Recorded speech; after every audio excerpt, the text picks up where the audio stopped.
नीर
কুশিত কাঞ্চন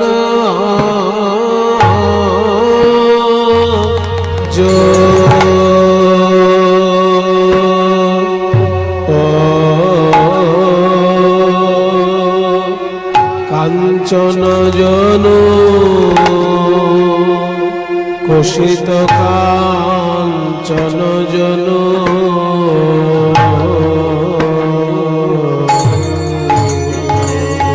আরে আমার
পড়ে আহা মোরি শোভা হইতে পড়ে গেল আমি বিভোর হলাম গো হইতে বিভোর হলাম গো হে রইতে বিভোর হলাম গো হে রইতে ভোর হলাম গো রূপে নয়ন দিয়ে বিভোর হলাম রূপে নয়ন ওই ভুবন মোহন রূপে নয়ন দিয়ে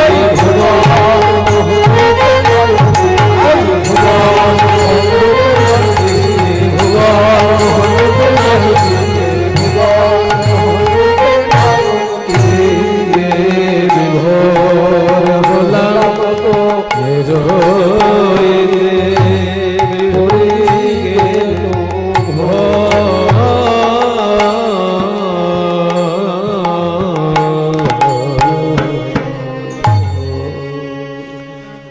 आनंद लीलामय विग्रहाय हे माम दिव्य छवि सुंदराय तस्मै महाप्रेम रस प्रदाय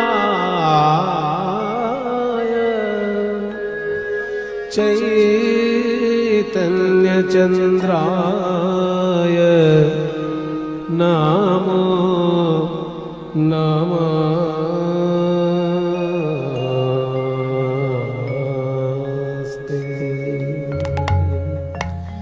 जय निताई, जय श्री राधे। उपस्थित सकल वैष्णव भक्तवृंद सवार श्रीचरणे आमार भूलुंठित कोटि कोटि दंडवत प्रणाम। बड़ श्रद्धार श्री पंडित जी महाशय बोलेছেন যে কীর্তনের যে আদি রূপ সেই আদি রূপের মাধ্যমে আমরা কীর্তন রস আস্বাদন করব এবং বিরহের যে চারটি স্তর পূর্বরাগ মান প্রেমবৈচিত্র্য প্রবাস তার মধ্যে আজকে আমরা পূর্বরাগ বিরহের রস আস্বাদন করব এবং পূর্বরাগ বিরহের গৌর চন্দ্রিকা আগে গাইব। বিরহ ভক্তের একান্ত প্রাণের আস্বাদনের সম্পদ। বিরহ তো গোলকে নেই, গোলকে শুধু মিলন রস। গোলকে রাধাও আছেন, কৃষ্ণও আছেন, কিন্তু বিরহ গোলকে থাকে না। বিরহটা এই ভূমণ্ডলেই থাকে। তাই ভূমণ্ডলেই সেই গোলকের রাধা গোবিন্দ এসেছেন বিরহ রস অশেষে বিশেষে আস্বাদন করার জন্য। পূর্বরাগ সেই বিরহের প্রথম স্তর। সেই পূর্বরাগ অনুসারে আগে আমরা ধরে নেব যে বিষ্ণুপ্রিয়া মা গৌর সুন্দরকে দেখেছেন স্নান করতে গিয়ে বা জল আনতে গিয়ে, গঙ্গায় জল আনতে গিয়ে দূর থেকে গৌর সুন্দরকে দর্শন করে ফেলেছেন। এইবার বাড়িতে এসে তার সখীর কাছে বলছেন যে আমি জল আনতে গিয়ে ভেবেছি একটা সোনার পদ্মফুল ভেসে যাচ্ছে, কিন্তু আসলে সেটা সোনার পদ্মফুল ছিল না, একজনের শ্রী মুখমণ্ডল ছিল। পরে বুঝলাম ওটা একজনের মুখমণ্ডল।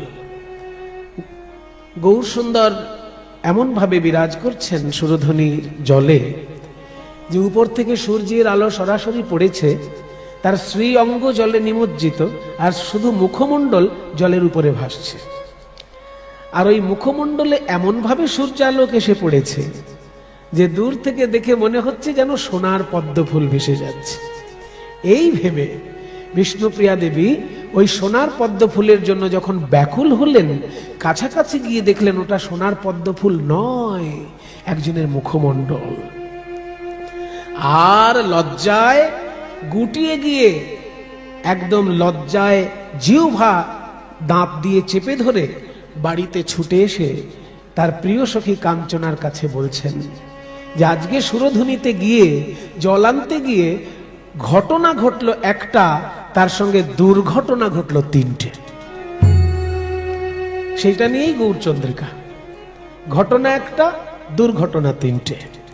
ঘটনা কি না, জল আনতে গেছি গঙ্গায় আর দেখে ফেলেছি একজনকে, কিন্তু সেটা যে কোনো ব্যক্তি বা কোনো মহাপুরুষ সেটা আমি জানি না। আমি জানি একটা সোনার পদ্ম ফুল ভেসে যাচ্ছে।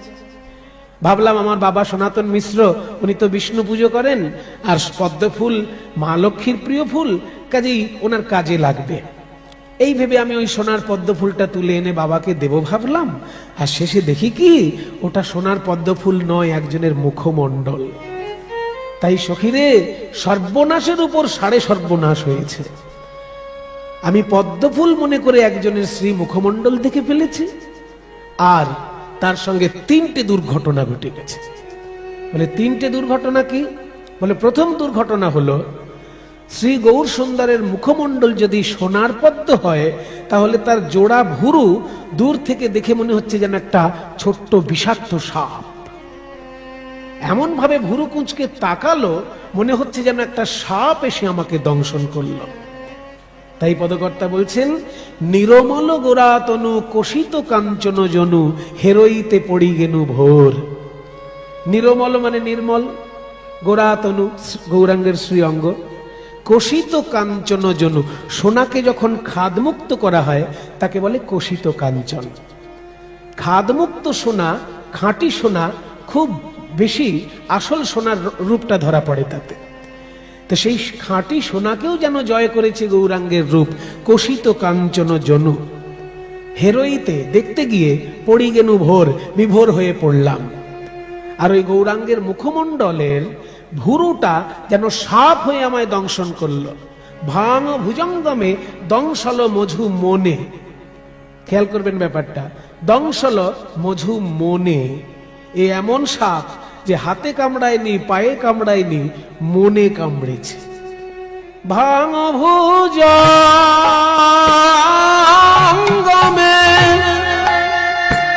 দংশল মধু মনে। বিবাদ নেই लगेगा।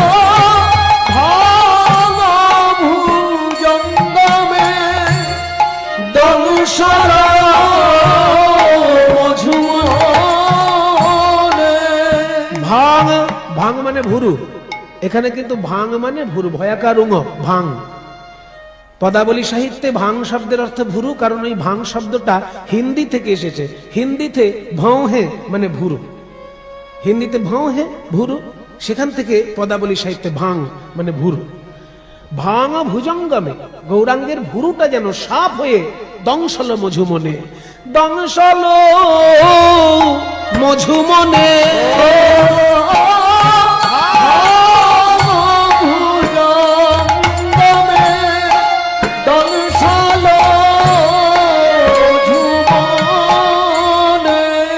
এখন অন্তর কাঁপয়ে মোর গো, দংশল মধু মনে। এখন অন্তর কাঁপয়ে। তাই বলি রে সজনী, জব হাম জব হাম জব হাম, যখন আমি হে পে কলু দেখলাম গোরা সজনী রে, জব হাম জব হাম জব হাম দেখলু গোরা সজনী রে, জব হাম জব হাম জব হাম দেখলু গোরা সজনী রে জব হাম। কেন গিয়েছিলাম রে জব হাম, কেন গিয়েছিলাম রে সুরধুনি তীরে, কেন গিয়েছিলাম সুরধুনি তীরে, কেন আমি দুকুল খেলাম সুরধুনি তীরে, সুরধুনি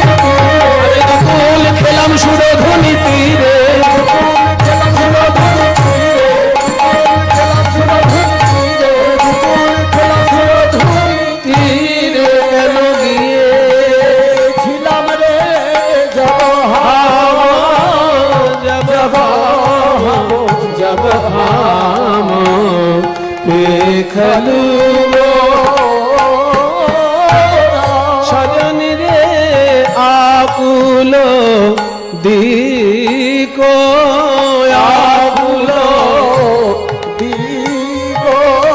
দিদিকো নাহি পাইয়ে। কাউকে যদি সাপে কামড়ায় তার দিক বিদিক জ্ঞান থাকে না। একটা বাচ্চা ছেলেকে যদি সাপে কামড়ায় তাকে যদি বলা হয় খোকা বিষাক্ত সাপ, সাপের বিষ তার সারা শরীরে ছড়িয়ে পড়েছে, আর তাকে যদি বলা হয় খোকা বলতো তোমার বিদ্যালয়টা তোমার বাড়ির কোন দিকে অবস্থিত, যার সারা গায়ে বিষ ছড়িয়ে পড়েছে এক্ষুনি মারা যাবে, সে নিজের নাম ভুলে গেছে, বাবার নাম ভুলে গেছে, আর তাকে জিজ্ঞেস যদি করা হয় যে স্কুল কোন দিকে, তার কি আর খেয়াল থাকে? তেমনি ওই ভুরু ভুজঙ্গ আমাকে এমন ভাবে দংশন করেছে, আকুল দিক ও বিদিক নাহি পাইয়ে, আমার দিক বিদিক সব ভুল হয়ে গেছে, কোনটা পূর্ব কোনটা পশ্চিম উত্তর দক্ষিণ সব ভুলে গেছি সখী। আকুল দিক ও বিদিক নাহি পাইয়ে।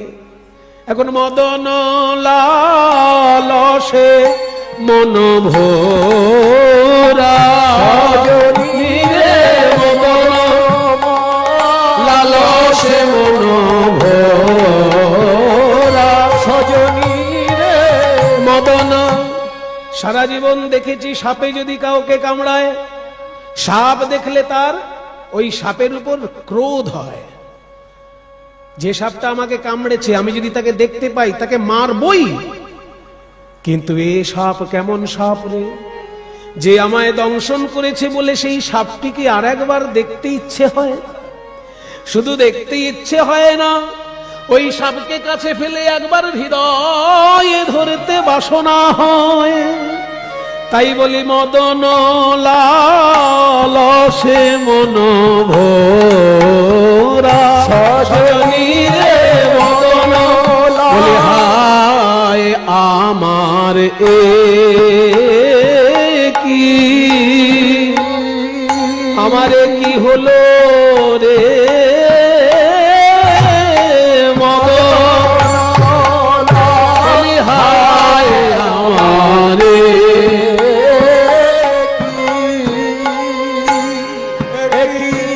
হলো রে মদন, হায় হায় আমার এ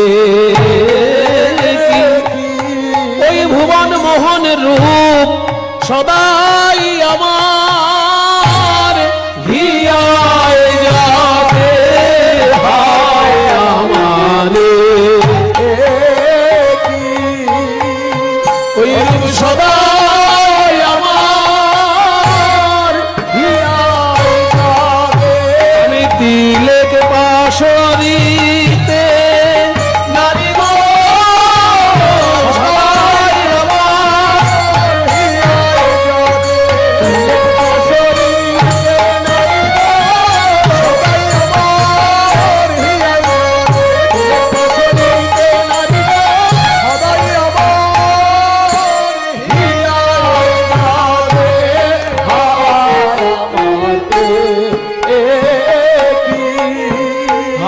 আমার কি হলো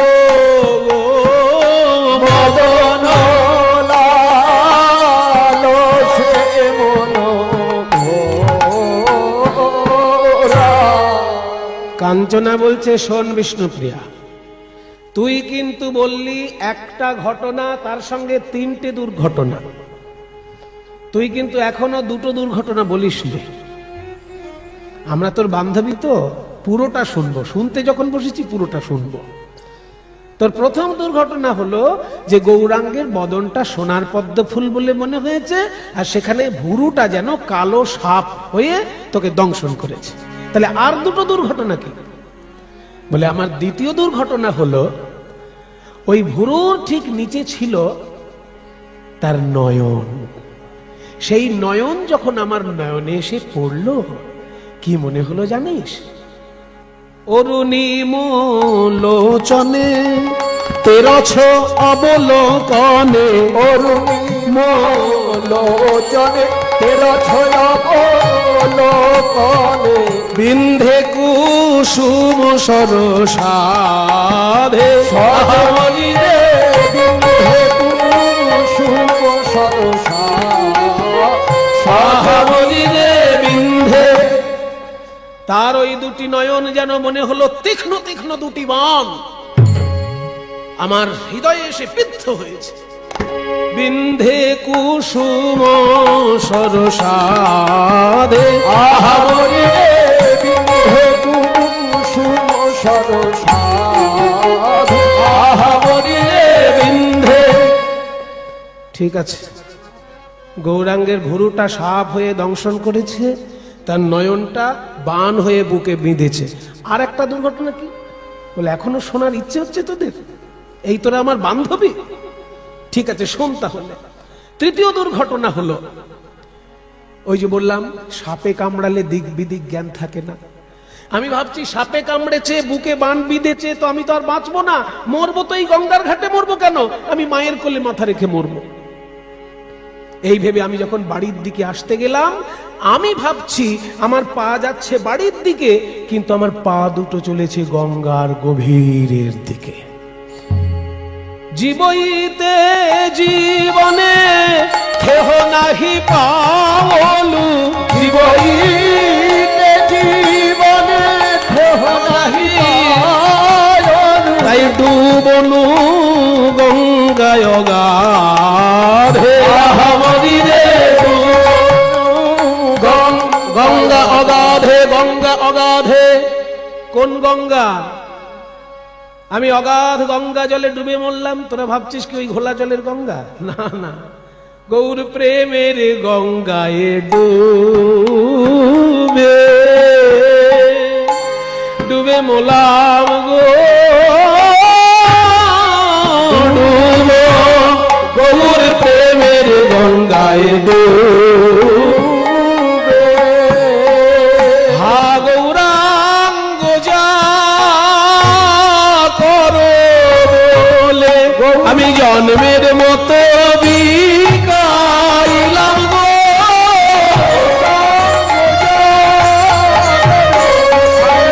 মতো বিকাইলাম গো।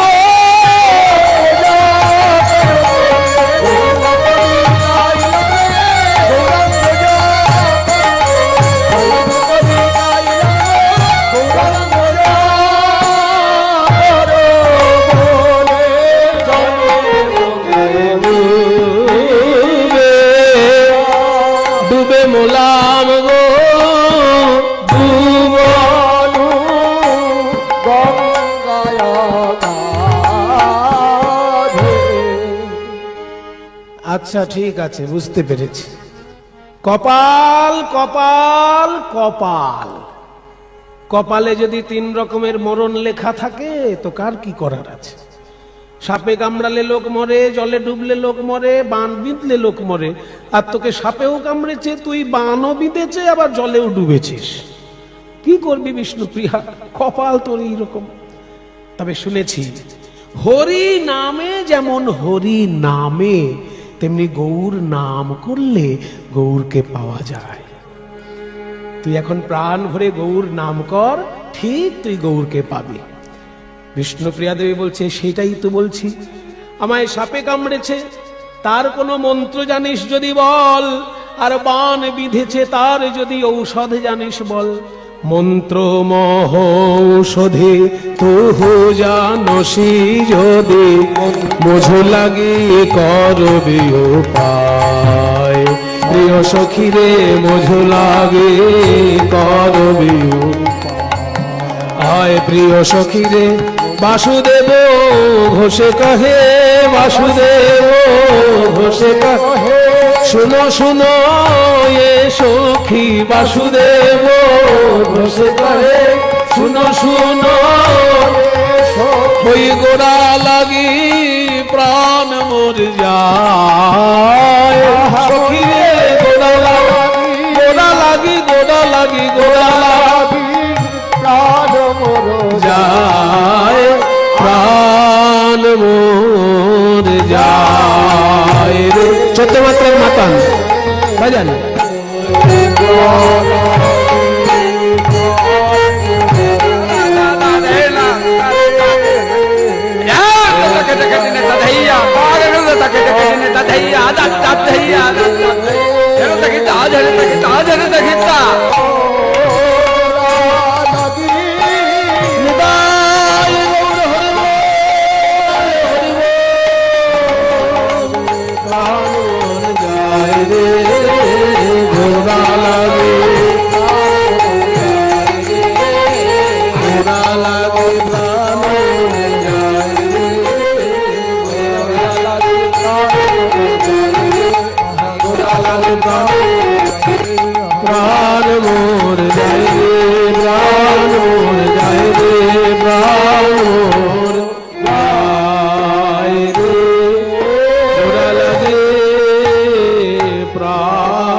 তাহলে গৌরাঙ্গ মহাপ্রভুকে ভালোবেসে বিষ্ণুপ্রিয়া দেবীর হৃদয়ের ভাবটি কেমন এই পদাবলীর মধ্যে দিয়ে আমরা শুনলাম। ঠিক সেই রকম আমরা মধুময় বৃন্দাবনে দেখব যে রাধারানী শ্রীকৃষ্ণকে প্রথম যখন ভালোবেসেছেন তার সেই প্রথম ভালোবাসার প্রকাশটি কেমন। ভালোবাসা নিত্যই থাকে, কিন্তু তার প্রকাশ অনুসারে লীলার পরিবর্তন হয়। ভালোবাসা তো এমন জিনিস, প্রেম তো এমন জিনিস নয় যে আজকে প্রেম সৃষ্টি হলো, একটা সময় প্রেম বাড়লো, আবার একটা সময় প্রেম মরে গেল। ওটা অনিত্য প্রেমের ক্ষেত্রে হবে, কিন্তু নিত্য প্রেম যেটা সেটা তো নিত্যই থাকবে, কিন্তু তার প্রকাশ অনুসারে লীলার বৈচিত্র্য তৈরি হয়। তাই যখন প্রথম মধুর রসের যে বেদনা শ্রীমতী রাধারানীর হৃদয়ে উপলব্ধি হয়েছিল, সেই প্রথম বেদনাটির নামই পূর্বরাগ বিরহ। চলুন আমরা বৃন্দাবনে গিয়ে দেখি পূর্বরাগ কাকে বলে। শ্রীপাদ রূপ গোস্বামী বিশ্লেষণ করেছেন তার উজ্জ্বল নীলমণি গ্রন্থে। রতির্য়া সঙ্গমাৎ পূর্বম দর্শন শ্রবণাদিয়া তয়োরুন্মিলতি प्राज्ञैः पूर्वराग सौच्यते या संगमा दर्शन श्रवणादिया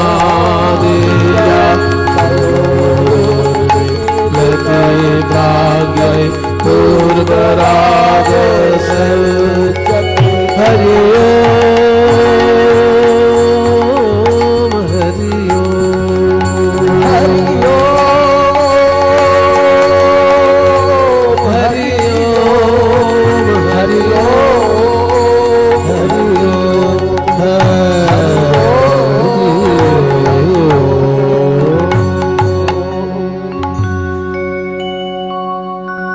রতির ইয়া সঙ্গমাৎ পূর্বম। সঙ্গম মানে মিলন, তাহলে সঙ্গমাৎ পূর্বম মানে মিলনের আগে।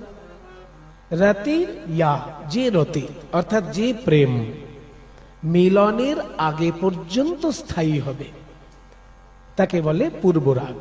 সেই প্রেমটি জাগবে কি করে না দর্শন ও শ্রবণাদিজা। দর্শন থেকে জাগতে পারে, শ্রবণ থেকে জাগতে পারে, আরো অন্যান্য কিছু থাকতে পারে। শ্রীরূপ গোস্বামী আদি দিয়ে সেরে দিলেন যে দর্শন শ্রবণ এ তো থাকবেই, আরো কিছু থাকতে পারে। তো সেই আরো কিছুর মধ্যে কি পড়ে সেটা পরবর্তীকালে গবেষণা করে সবাই যাতে বিশ্লেষণ করতে পারে, আরো গভীর ধ্যান করে যাতে লোকে জানতে পারে, সেই জন্য একটু সুযোগ দিলেন শ্রীপাদ রূপ গোস্বামী যে দর্শন শ্রবণাদিজা মানে স্পর্শটাও থাকতে পারে তার মধ্যে এবং অন্যান্য কিছুও থাকতে পারে। তাই আদি শব্দ দিয়ে তিনি কিন্তু ওখানেই দাঁড়ি কমা দিয়ে দেননি। দর্শন শ্রবণাদিজা তয় মানে নায়ক এবং নায়িকার মধ্যে উন্মিলতি উন্মিলিত হয়। সেই মিলনের আগে পর্যন্ত যে ভালোবাসা, সেই ভালোবাসাটিকে বলে পূর্বরাগ। সেই পূর্বরাগে আক্রান্তা আজকে শ্রীমতী রাধারানী 100 বার ঘরে আসছেন আর ঘর থেকে বেরোচ্ছেন। এক দণ্ডের মধ্যে 100 বার আসছেন আর যাচ্ছেন। এক দণ্ড। এখনকার দিনে দণ্ড শব্দটা সবার পরিচিত নয়, এখন আমরা মিনিট জানি, সেকেন্ড জানি, কিন্তু এগুলো ইংরেজদের শেখানো। ইংরেজদের আগে আমাদের ভারতীয় যে সময়ের পরিমাপ হতো সেটা দণ্ডপল অনুসারে হতো। এক দণ্ড মানে 24 মিনিট।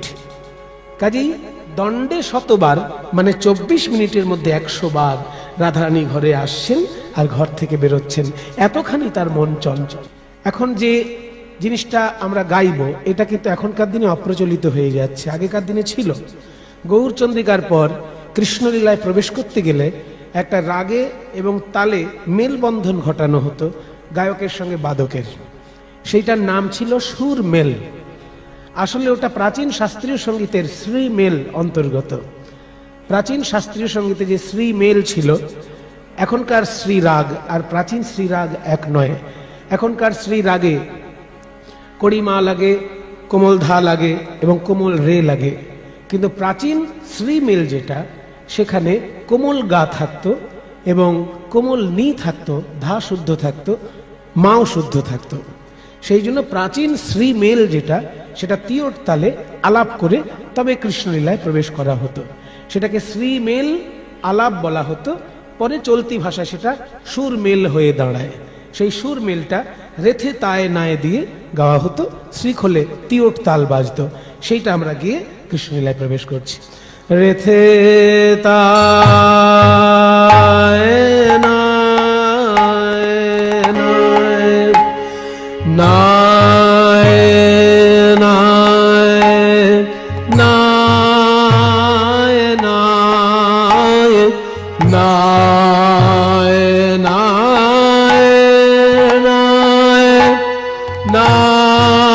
নায়ে নায়ে নায়ে রেধে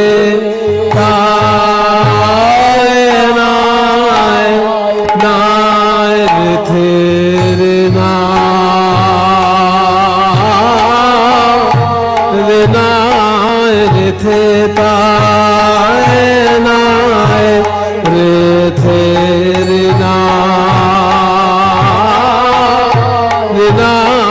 রেধে তায়ে নায়ে রেধে রে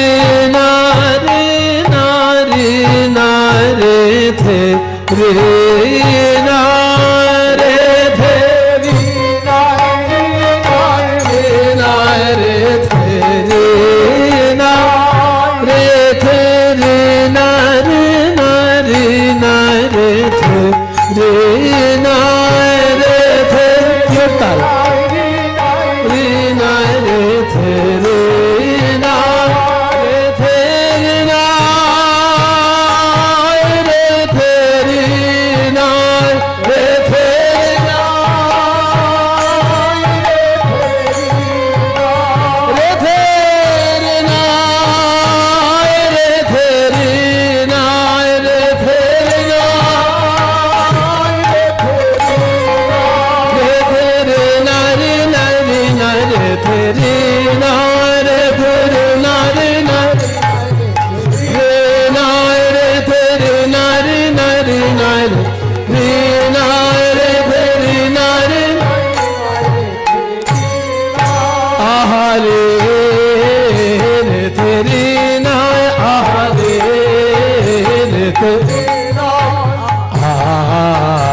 এই যে অংশটি, এটা হচ্ছে সুরমেল।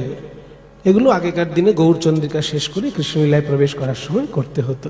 কারণ প্রথম গানটা যদি শ্রী রাগে থাকতো তবে, আর শ্রীমতীর পূর্ব রাগে প্রথম গানটি শ্রী রাগেই আছে, ওই জন্য এই সুরমেলটা শ্রীমতী পূর্ব রাগে গাইতেই হতো আর কি। তাই প্রথম গানটি শ্রীমতীর পূর্ব রাগে, যে ঘরেরও বাহিরে দণ্ডে শতবারে তিলে তিলে আইসে যায়। একটু আগেই বললাম এক দণ্ড মানে 24 মিনিট। 24 মিনিটের মধ্যে রাধারানী 100 বার ঘরে আসছেন আর 100 বার ঘর থেকে বেরোচ্ছেন। এতখানি তার চঞ্চলতা, এতখানি তার ব্যাকুলতা, শ্রী গোবিন্দকে ভালোবেসে এতখানি তার ব্যাকুলতা যে এক দণ্ডের মধ্যে 100 বার ঘরে আসছেন, 100 বার ঘর থেকে বেরোচ্ছেন। এটা শ্রী রাগে এবং তাল ধরা। প্রথমে ধরা তাল শেষ হলেই আবার একতালি তাল। ধরা তাল হচ্ছে আমাদের শাস্ত্রীয় সঙ্গীতে ত্রিতালের মতন। ত্রিতাল যেমন 16 মাত্রা, 4 4 16, প্রত্যেকটি বিভাগে 4 মাত্রা, তেমনি ধরাতাল প্রত্যেকটি বিভাগে 4 মাত্রা, কিন্তু ত্রিতালে 3টে তালাঘাত আর একটা ফাঁক। ধা ধিন ধিন ধা, ধা ধিন ধিন ধা, না তিন তিন ধা, তেটে ধিন ধিন ধা ধা। ত্রিতালে হচ্ছে 3টে তাল একটা ফাঁক, আর ধরাতালে 4টেই তাল, কোনো ফাঁক নেই। এই জন্য এটা কীর্তনের নিজস্ব তাল, 4টেই তাল, 16 মাত্রা, ধরাতাল। রাগ হবে ওই প্রাচীন শ্রীরাগ, এখনকার শ্রীরাগ নয়। আমাদের রাই কেন, প্রথমে ধরাতাল, তারপর আসবে একতালি। ঘরেরও বাহিরে দণ্ডে শতবারে, এই অংশটা ধরাতাল। তিলে তিলে আইসে যায়, এই অংশটা বড় একতালি। একতালি হচ্ছে 14 মাত্রা, 4-3-4-3 ছন্দ। আমাদের রাই কেন এমন হলো, হলো রে এ এ এ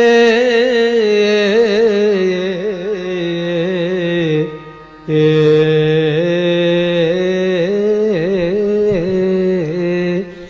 এ ঘা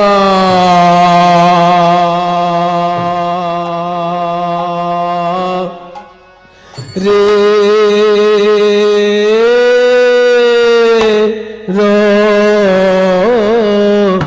বা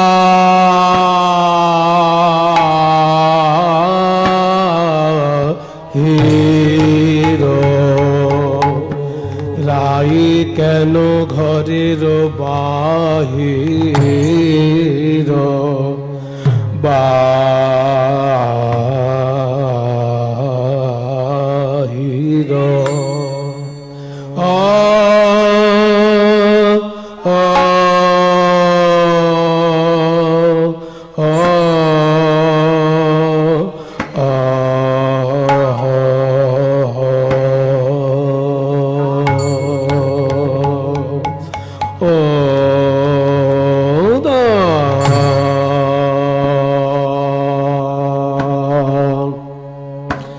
দণ্ডে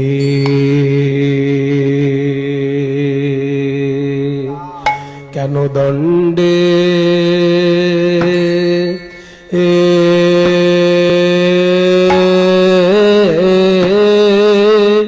সাত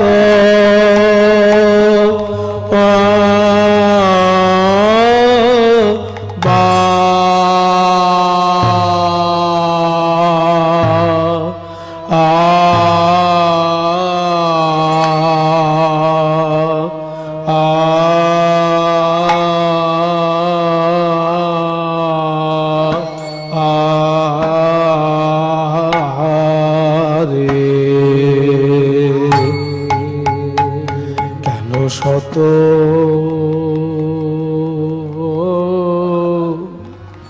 ও ও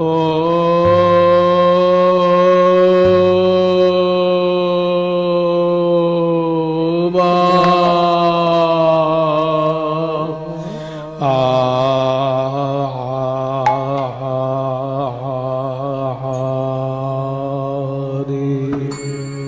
আমাদের রাই কেন এমন হলো, হলো রে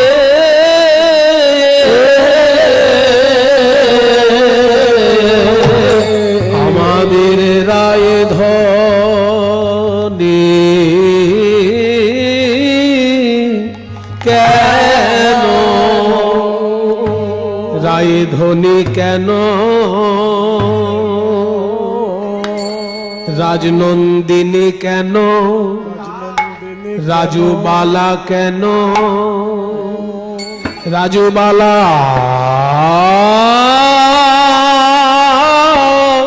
কেন, কেন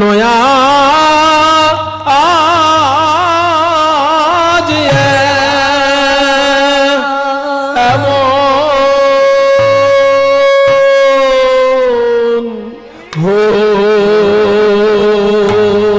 হলো রে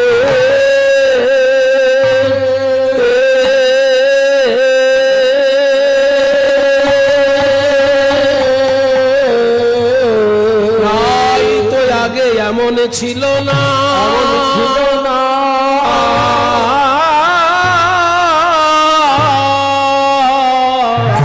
রাইকে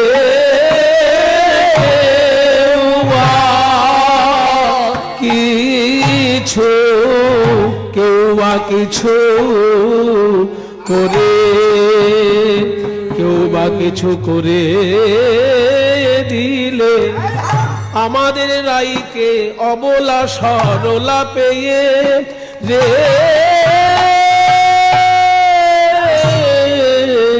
আমাদের রাইকে কেউ বা কিছু করে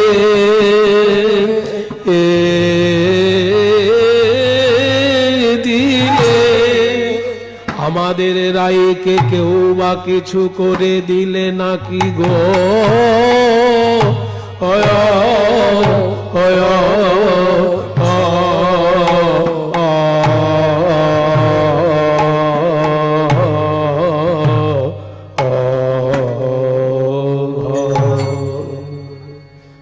এই রূপগুলো এখনকার দিনে বড় দুর্লভ।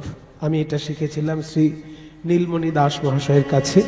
উনি হচ্ছেন শ্রীযুক্ত যামিনী মুখোপাধ্যায়, প্রাচীনকালের মুর্শিদাবাদের কীর্তনিয়া যামিনী মুখার্জির প্রিয় দোহার শ্রী নীলমণি দাস।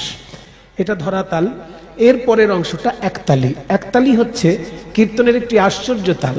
আশ্চর্য তাল এই জন্য বলছি, আমাদের উত্তর ভারতের শাস্ত্রীয় সঙ্গীতে এত তাল আছে, কিন্তু এই অঙ্গের তাল উত্তর ভারতের শাস্ত্রীয় সঙ্গীতে নেই। দক্ষিণ ভারতের শাস্ত্রীয় সঙ্গীতে আছে, উত্তর ভারতের শাস্ত্রীয় সঙ্গীতে এই তাল নেই। এই তালটা ছন্দ হচ্ছে 4-3 ছন্দ, মানে আগে 4 পরে 3, 1 2 3 4 1 2 3 1 2 3 4 1 2 3, মানে তালে 4 ফাঁকে 3, 4 3 7, 7 7 14 মাত্রা। এটা হচ্ছে বড় একতালি। কীর্তনের একদম নিজস্ব রূপ দক্ষিণ ভারতীয় শাস্ত্রীয় সঙ্গীতে আছে, আর পূর্ব ভারতের কীর্তনে আছে। নর্থ ইন্ডিয়ায় এত শাস্ত্রীয় সঙ্গীতের তাল, কিন্তু এই তালের অঙ্গে কোনো তাল নর্থ ইন্ডিয়ার ক্লাসিক্যাল গানে নেই। রাইধনে আমার তিলে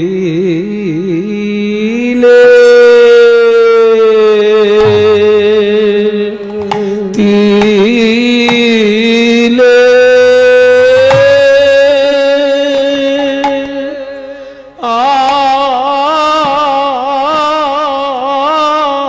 আইসে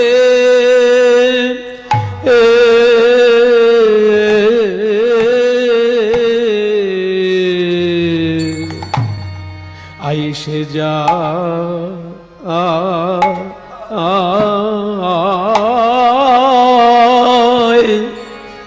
কেন ধনী আমার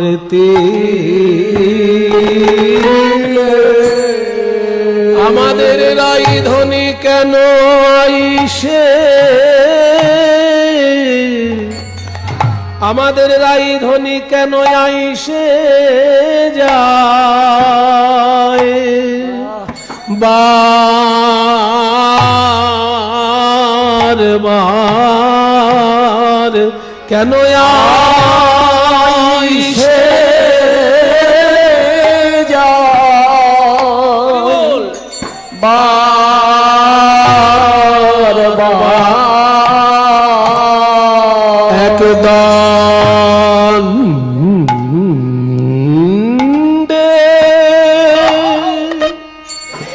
এক দণ্ডে শতবার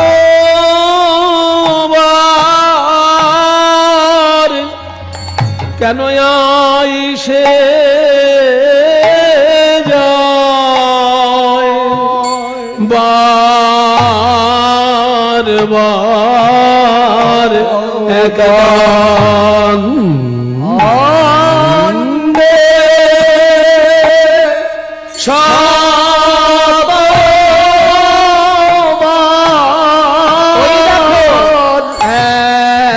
একবার ঘর আর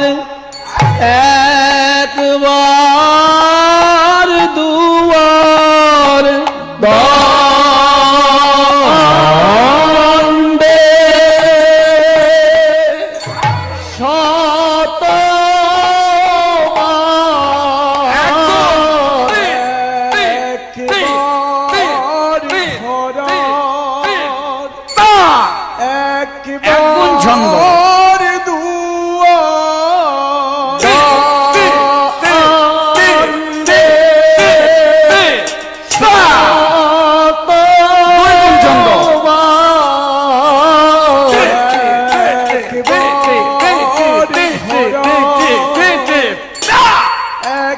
ঘর দুয়ার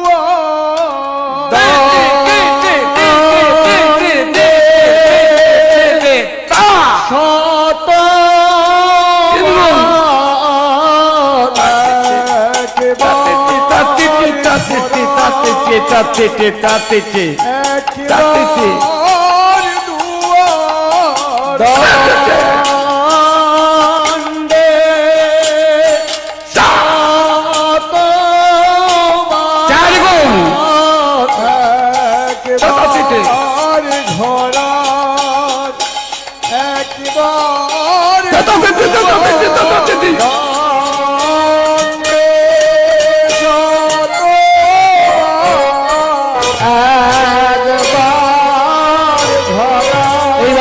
মাথট, যে বাজনাটা ধরে বিভিন্ন বাজনা পাল্টায় সেই বাজনাটার নাম মাথট। মাথট নয়, মাথট, মাথট। একবার ঘর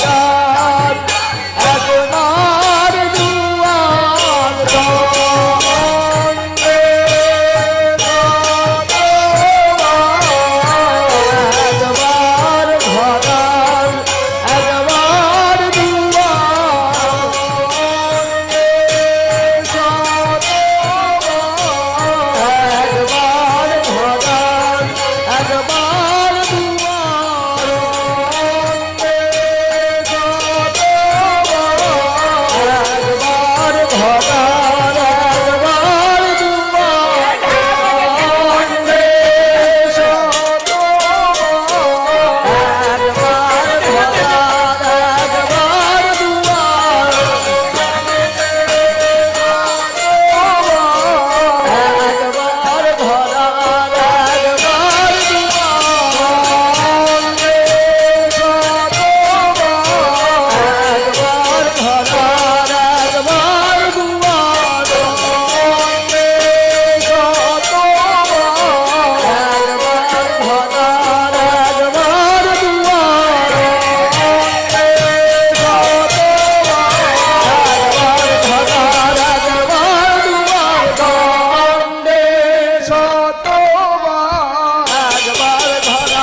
এইটা হচ্ছে বড় একতালি তালের মজা।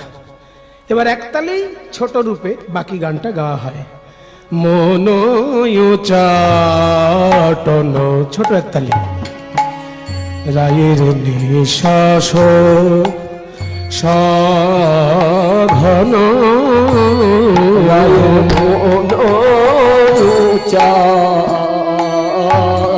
মন চাটন, মন বুঝি রায়ের নাই মনে, ওই মন বুঝি রায়ের নাই মনে, মন বুঝি রায়ের নাই মনে। কে যেন শুদ্ধ নি, শুদ্ধ নি, কে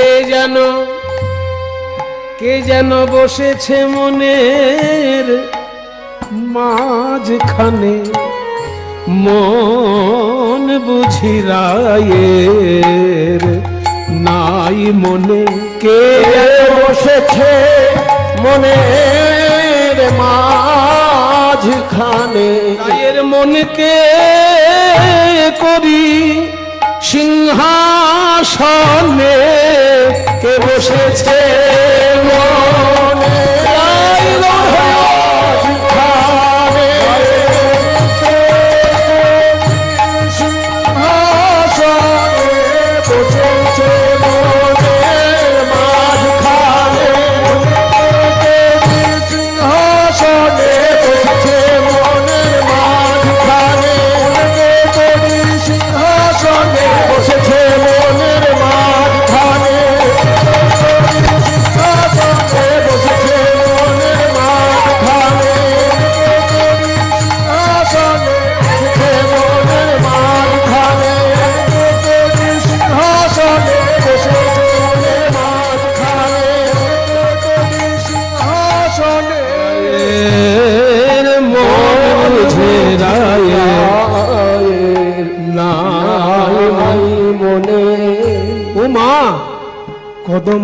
কানন পানে চায়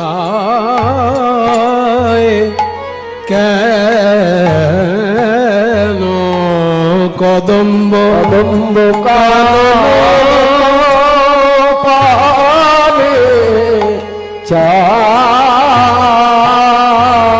উহার কেউ বুঝিয়াছে, উহার কেউ বুঝিয়াছে, বুঝিয়াছে, কেউ বুঝিয়াছে, ওই কদম্ব কাননে উহার কেউ বুঝিয়াছে, ওই কদম্ব কাননে উহার কেউ বুঝিয়াছে, কদম্ব কাননে উহার কেউ বুঝিয়াছে, ওই কদম্ব কাননে তাই বারে বারে চাইছে কেউ বুঝিয়াছে, তাই বারে বারে চাইছে কেউ বুঝিয়াছে, তাই বারে বারে চাইছে কেউ বুঝিয়া, তাই বারে বারে চাইছে আখিতে পলক নাহি দিছে, বারে বারে চাইছে আখিতে পলক নাহি দিছে, বারে বারে চাইছে পলক নাহি দিছে, বারে বারে চাইছে পলক নাহি, তাই বারে বারে চাইছে পলক নাহি, তাই বারে বারে চাইছে পলক নাহি দিছে, বারে বারে চাইছে পলক নাহি দিছে, বারে বারে উহার কেউ বুঝিয়াছে, কদম্ব কানন পানে চায় কেন রাই কেন বা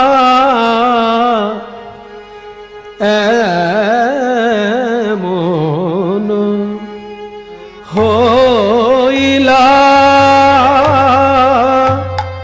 রায় কেন বা ছোট দাস খুশি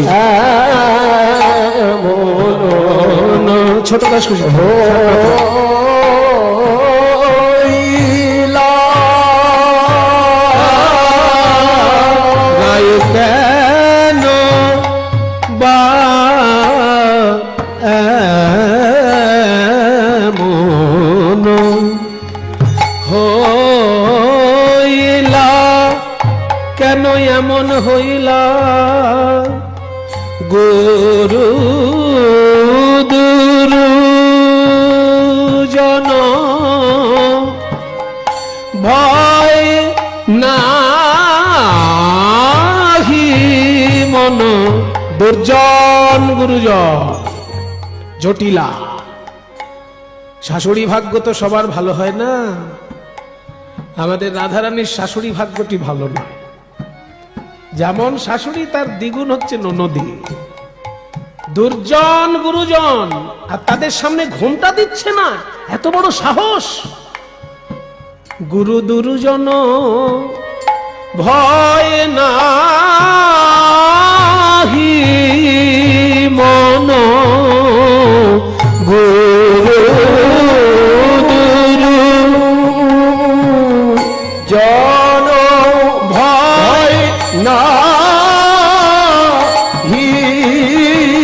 মন, কোথা বা কি দেয়া পাইলা রাই কোথা বা কি দেয়া, কোন হাওয়া বাতাস লাগলো না, কোন হাওয়া বাতাস লাগলো নাকি? আমাদের রাধারানী ওই কদম বনে গিয়ে বোধহয় কোনো হাওয়া বাতাস লেগে গেছে। যদি হাওয়া বাতাস লেগে যায় তখন মানুষ স্বাভাবিক আচরণ করে না। গুরুজনকে তখনই অসম্মান করে যখন হাওয়া বাতাস লেগে কারোর ভিতরে স্বাভাবিকতাটা নষ্ট হয়ে যায়। তাই বলছে গুরু দুরুজন ভয় নাহি মন, কোথা বা কি দেয়া পাইলা, বোধহয় কোনো হাওয়া বাতাস লেগে গেছে। রাই কেন এমন, রাই ধনী কেন এমন হলো রে, কোথাও লাই কেন আমাদের রাইকে কেউ বা কিছু করে দিলে রাই আগে এমন ছিল না গো, কিছু করে দিলে রাই আগে এমন ছিল না গো, কিছু করে আমাদের রাই কেন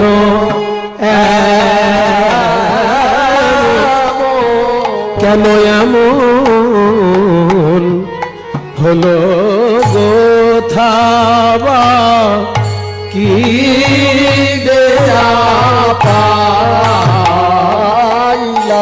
সদাই চঞ্চল বসন অঞ্চল, সদাই চঞ্চল বসন অঞ্চল, আহারে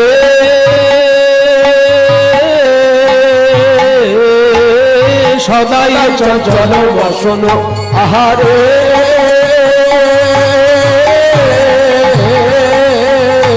সদাই চঞ্চল বসন অঞ্চল, সম্বরণ নাহি করে গো, সদাই চঞ্চল বসন অঞ্চল সম্বরণ নাহি করে গো, বসি থাকি থাকি উঠয়ে চমকি, ধনী বসি থাকি থাকি উঠয়ে চমকি, বসি থাকি থাকি উঠয়ে চমকি, বসি থাকি থাকি উঠয়ে চমকি, বসি থাকি থাকি উঠয়ে চমকি, কেন ভূষণ খসাইয়া পড়ে গো, আর বসি থাকি থাকি উঠয়ে চমকি, ভূষণ খসাইয়া পড়ে গো, থাকি থাকি উঠয়ে চমকি, ভূষণ খসাইয়া পড়ে গো, এমন সাধের ভূষণ খসাই কেন, এমন সাধের ভূষণ খসাই কেন, খসাই যদি পরে বা কেন, সাধের ভূষণ খসাই কেন, খসাই যদি পরে বা কেন, সাধের ভূষণ খসাই কেন, কিছু মনে করবেন না, মায়েদের ঠিক যেমন অবস্থাটা হয় খুব গভীর চিন্তা করলে শ্রীমতী রাধারানীর সেই অবস্থাটা হয়েছে। পদকর্তা ছবি আঁকছেন তার কবিতার মধ্যে দিয়ে, দেখবেন মায়েরা যখন খুব গভীরভাবে কিছু একটা দুশ্চিন্তা করে, গয়নাগুলো একটা একটা করে আস্তে আস্তে একের পর এক খুলে এরকম সাজায় খাটের উপর, অনেকক্ষণ গয়নাগুলোর দিকে তাকিয়ে থাকে, তারপর গয়নাগুলো আবার একটা একটা পড়তে থাকে। আজকে রাধারানীও গয়নাগুলো একটা করে খুলে রাখলেন, আবার একটু পরেই পড়ছেন। তো সখীরা বলছে খুলছেই বা কেন আর পড়ছেই বা কেন, খুলছে কেন? তার উত্তর হচ্ছে রাধারানী গয়না খুলবেন না কেন? অন্য পদে বলেছেন, আমার নয়ন ভূষণ শ্যাম দর্শন শ্রবণ ভূষণ গানে, আর করের ভূষণ শ্রীপদ সেবন বদন ভূষণ নামে। আমার নয়নের ভূষণ কাজল নয়, কৃষ্ণ রূপ। আমার কানের ভূষণ কানের দুল নয়, কৃষ্ণ গুণ। আমার অধরের ভূষণ তাম্বুল নয়, কৃষ্ণের অধরামৃত পান বা কৃষ্ণের নাম আস্বাদন। কাজী রাধারানীর সর্বঙ্গের ভূষণ কি? সবাসো কুবলয়ম অক্ষ্ণো রঞ্জনম উরসো মহেন্দ্রমণি দাম। এই যে বলেছেন না কর্ণপুর গোস্বামী পাদ, আমাদের ব্রজ রমণীগণের সমস্তটাই হচ্ছে কৃষ্ণভূষণ। কানের দুল হচ্ছে তাদের কৃষ্ণের গুণ। মনে করুন যে রূপোর গয়না পরেছে, সে যদি সোনার গয়না পায় তাহলে রূপোর গয়নাগুলো খুলে ফেলবে না? আচ্ছা, যে সোনার গয়না পেয়েছে সে যদি হীরের গয়না পায় তখন সোনাগুলো খুলে হীরের গয়না পরবে। তো আমার রাধারানী নিশ্চয়ই যে গয়না আছে তার থেকে আরো অন্য উচ্চ মানের কোন অলংকারের সন্ধান পেয়েছে, তাই এই অলংকার তার কাছে তুচ্ছ হয়ে যাচ্ছে।